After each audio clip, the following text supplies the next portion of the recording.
Bien, ahora bien, estas partículas individuales, indudablemente, ustedes saben que en el suelo no están todas individuales, sería una masa compacta, impenetrable, sino que esas partículas individuales se unen para formar lo que conocemos con el nombre de agregados. Y aquí tenemos toda una secuencia de mayor a menor tamaño,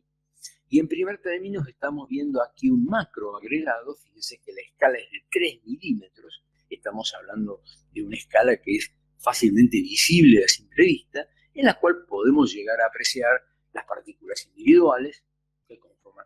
el agregado, las más grandes sobre todo, trozos de raíces, algunas hifas de hongos,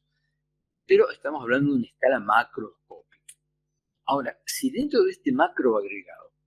tomamos un microagregado, que es el que estoy marcando aquí, y lo vemos con mayor detalle, vemos que la escala cae ya a 0,3 milímetros. O sea, que prácticamente para verlo se requiere, digamos, ya un instrumento de aumento. Y se puede ver en ella la raíz con sus pelos radicales, se pueden ver las hifas de los hongos y las esporas inclusive, o sea, probablemente ya estamos a un nivel de 0,3 milímetros y es posible ver hasta inclusive, como dice aquí abajo, algunas moléculas grandes de polisacáridos, o sea, macromoléculas, es posible ver. Si a su vez dentro de este microagregado tomamos un submicroagregado, indudablemente cambia nuestra escala totalmente y ya pasamos de la lupa binocular al microscopio, porque tenemos que ver partículas que están en el rango de 30 micrones o 30 micrómetros o 0,03 milímetros, donde vemos los granos minerales que están agrupados, que están cementados con restos vegetales y restos microbianos. Se observan los restos vegetales que tienen recubrimientos de partículas de arcilla. Aquí ven este resto vegetal, por ejemplo, tiene esas manchitas que se pueden ver. Esas manchitas son micelas de arcillas que están adheridas al resto vegetal. Lo mismo este otro trozo de resto microbiano que podría haber sido una hifa de hongo o algo por el estilo. Si cambiamos la escala y ya nos vamos a nivel de partículas individuales, fíjense que estamos hablando del orden de 3 micrómetros, o sea, prácticamente el tamaño de la arcilla, estamos viendo partículas de limo, las partículas mayores de arcilla, las partículas menores de arcilla, o sea, aquellas que constituyen la fracción coloidal de la arcilla, y esa fracción forma complejos arcillo-húmicos, es decir, forma grupos de partículas en donde hay un conglomerado de partícula mineral más orgánica unida formando todo un complejo que es el agente cementante por excelencia de la estructura. Otros agentes cementantes, por supuesto, son los óxidos de hierro, que al precipitar unen partículas entre sí. Otros agentes cementantes son los cationes calcio y magnesio, que con su doble carga forman puente catiónico. Así como precipita el óxido de hierro en algunas situaciones, en otras pueden precipitar el carbonato de calcio, el sulfato de calcio, y al precipitar unen partículas, esas sales poco solubles, de manera tal que constituyen elementos cementantes. Cuando trabajemos más adelante con la físico-química del suelo, vamos a hablar de que la cementación es la condición necesaria para la formación de agregados. Digamos, mejor dicho, hay una condición inicial que es la desfloculación de las partículas. Eso lo vamos a ver más adelante. Pero no basta que estén floculadas. Además necesitamos que haya elementos cementantes que unan las partículas, que formen estos agregados, que queden poros entre esa matriz sólida, de tal manera de que estén todos los componentes de los cuales hablamos al principio de esta presentación. De manera tal que si yo tengo agregados, luego puedo hablar de que esos agregados conforman la estructura del suelo en la cual puedo observar partículas minerales, puedo observar materia orgánica. Obviamente a simple vista no puedo observar los complejos organominerales porque son muy pequeños, pero sí puedo ver de que hay poros, y estos poros definen lo que es la porosidad del suelo. Es otra de las propiedades que vamos a estudiar hoy. Pero como todo cuerpo poroso, al formarse la estructura del suelo, el suelo posee dos densidades. Una densidad que es la densidad aparente, que es la masa del suelo por unidad de volumen sin alterar ese suelo, es decir, conservando su porosidad intacta, y luego la densidad real, que es la masa por unidad de volumen de partículas sólidas. De allí que a la densidad real se la llame también densidad de partícula, porque yo la obtengo midiendo el volumen que ocupa una masa de partículas sólidas, habiendo eliminado toda porosidad que las separa unas de otras.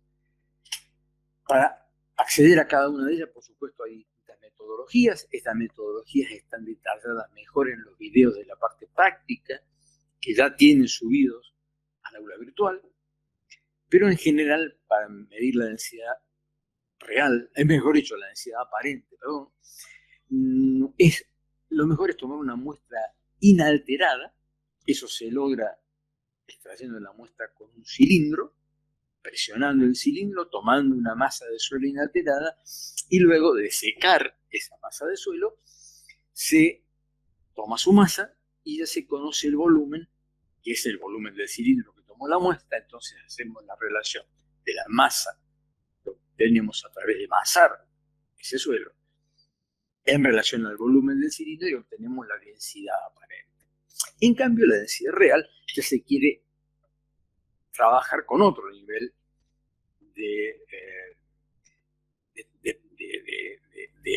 técnica, y para eso hace falta recurrir a la picnometría, en donde se utiliza para determinar el volumen de suelo el principio de Arquímedes. Es decir, el volumen de suelo determinado va a ser el volumen de agua que desplazan las partículas sólidas. Entonces, si yo coloco 10 gramos de suelo dentro de un picnómetro y desalojo todo el aire, lo que me va a quedar son solo partículas sólidas, y el agua que desplazaron esos 10 gramos de suelo es el volumen que ocupan esos 10 gramos de suelo. Y luego se hace la relación entre masa de esas partículas sólidas por el volumen de esas partículas sólidas, y obtengo la densidad real. De esa manera, ¿no es cierto?, cuando si comparo gráfico visualmente la densidad aparente y la densidad real, yo veo que tengo en primer término la densidad aparente, en la cual está la masa por el volumen total, conservando totalmente su estructura. Se define una densidad aparente que en la mayoría de suelos está entre 1 y 1,5 gramos por centímetro cúbico, donde cuando nos aproximamos ya a 1,5 gramos por centímetro cúbico, tenemos graves problemas de compactación porque se ha perdido mucha porosidad. Y si nos movemos a la derecha de la pantalla, tenemos la masa del suelo por unidad de volumen de sólidos. Ustedes ven que han desaparecido completamente todos los poros y solamente tenemos la fracción sólida, con lo cual, indudablemente, la misma masa de suelo, o sea, tanto a la derecha, tanto a la izquierda como a la derecha, la masa del suelo es la misma, solo que al eliminar los poros nos ha quedado un volumen que es mucho menor, con lo cual tenemos la masa del suelo por unidad de volumen únicamente de partículas sólidas. Y esa es la densidad real, cuyo valor oscila entre 2,40 y 2,65 centímetros cúbicos. Obviamente que, y no lo vamos a detallar acá porque lo van a estudiar más en los trabajos prácticos, cada una de estas densidades tiene propiedades del suelo que las afectan, que hacen que disminuyan o que aumenten, pero eso se lo dejamos para las clases prácticas que van a desarrollar a lo largo de esta semana. Lo interesante es que la relación entre estas dos propiedades me permite determinar otra cosa. Me permite determinar qué valor tiene este espacio poroso, cuánto vale este espacio poroso. Hay distintas formas de medirlo. Existen aparatologías especiales para medir porosidad de un cuerpo poroso, como son los porosímetros de mercurio, pero obviamente son instrumentos muy sofisticados, muy precisos, pero también muy caro, obviamente. Nosotros, a nivel de rutina, tenemos la posibilidad de estimar la porosidad de un suelo a través de la relación entre la densidad aparente y la densidad real. De tal modo de que, restando a la unidad de suelo la relación entre densidad aparente sobre densidad real y multiplicando por 100, obtenemos el porcentaje del volumen de suelo que está ocupado por poros. Es decir, cuando hablo de porosidad, estoy haciendo una relación volumétrica y no me tengo que olvidar de eso. Es decir, que vamos a definir la porosidad del suelo como la proporción del volumen total que está ocupado por poros. Indudablemente hay valores estándares donde el ideal está alrededor del 50% o un poco más. Mucho más, porque ya se transformaría, digamos, en un material muy poroso, incapaz de retener el agua, pero alrededor del 50% se dan las mejores condiciones. Alrededor del 50% y un poquito más, digamos, entre 50 y 55% están las mejores condiciones para el comportamiento del agua, el comportamiento de los gases y el comportamiento de las raíces dentro del cuerpo del suelo. De esta forma que si nosotros clasificamos a los poros ahora por tamaños,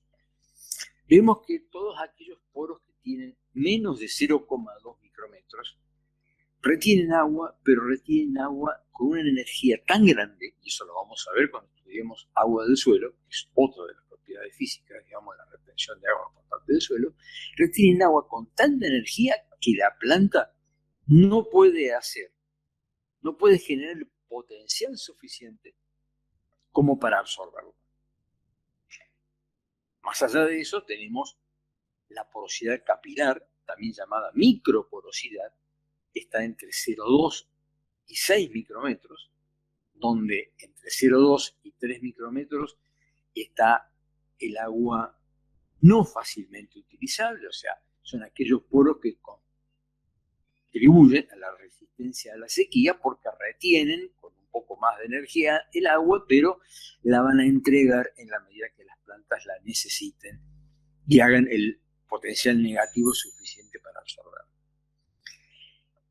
Dentro de la microporosidad, luego hay otro rango, que es el rango entre 3 y 6 micrómetros, donde se almacena agua fácilmente utilizable,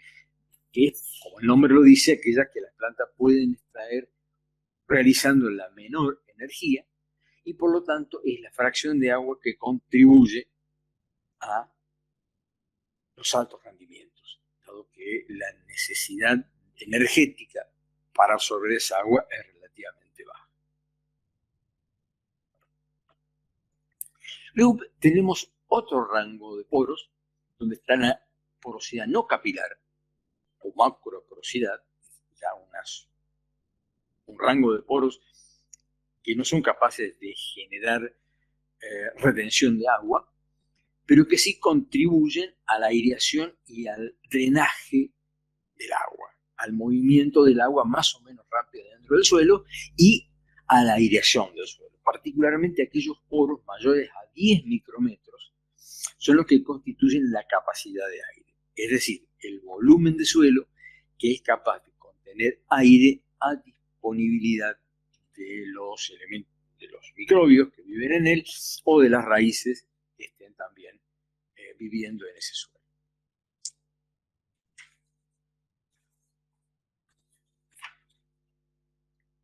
Bien, cuando hablamos de porosidad, más que la porosidad total en su conjunto, es muy importante la geometría de esos poros y la forma en que están interconectados, porque esa geometría y esas interconexiones van a controlar cómo se va a comportar el agua, cómo se va a mover el agua dentro del suelo para poder drenar o para poder moverse hacia donde las plantas la están consumiendo. Entonces, esa geometría y esas interconexiones definen todos los procesos de transferencia del agua dentro del suelo y por lo tanto la posibilidad de ese suelo de sostener vida, ya sea microbiana o ya sea vida vegetal que también requiere de ese agua para vivir.